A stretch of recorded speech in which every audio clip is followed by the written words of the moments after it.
the UN General Assembly.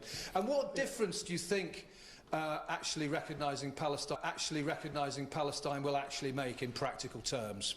Thank you for those questions. Firstly, on the question of aid, I won't go into the discussions I had with President Trump yesterday. We had a long session in private, and we discussed the situation in Gaza, and you heard the way the President then put it in the press conference that we held afterwards. And I think you could see for yourself his concern about the humanitarian situation in Gaza, as is my concern, because we've been saying for some considerable time now we need to get more aid in at volume and at speed, and the situation now is absolutely catastrophic, which is why I've taken this decision today.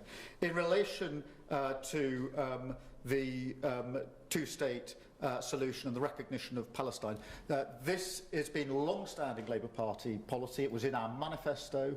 We talked about the right of the Palestinians to recognition, and we've always said that would be part of the process, and that it would be an important part of the point that we thought it would have maximum impact. It's driven today by two things. Firstly, the context in the intolerable situation in Gaza, which is getting worse by the day, but also because of the concern that the very possibility of a two-state solution is reducing, and therefore it is very important to be seen in that context as a very important contribution to what I hope will be an alleviation of the situation on the ground, because I'm acutely aware that what needs to happen urgently is that aid into Gaza at speed and at volume, and that ceasefire that can open the way for a political process. So this is a decision taken by this government in the context of today, and after a meeting with my cabinet just earlier this afternoon.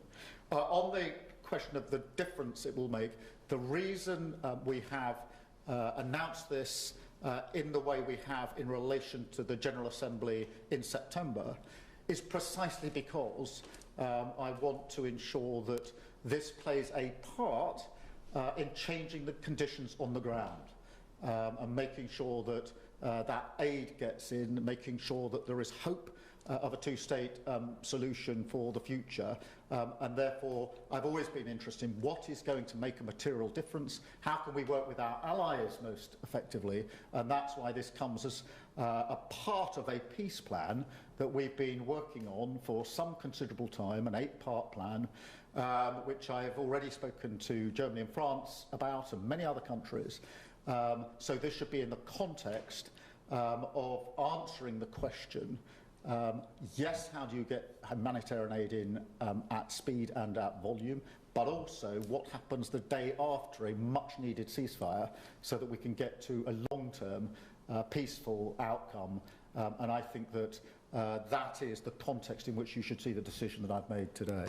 Can I go to David, PA, please? David. Yeah, thanks very much, Prime Minister. David Lynch from PA. In your statement just now, you've said that UK will recognise the state of Palestine unless Israel takes steps to end the situation in Gaza and reach a ceasefire.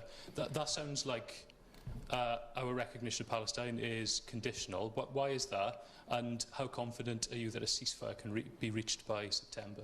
Well, the primary aim here is to change the situation on the ground for people who desperately need change. We need a ceasefire. We need always to keep in our mind the hostages and the atrocity of October the 7th, and they must be immediately released. They've been held a very, very long time.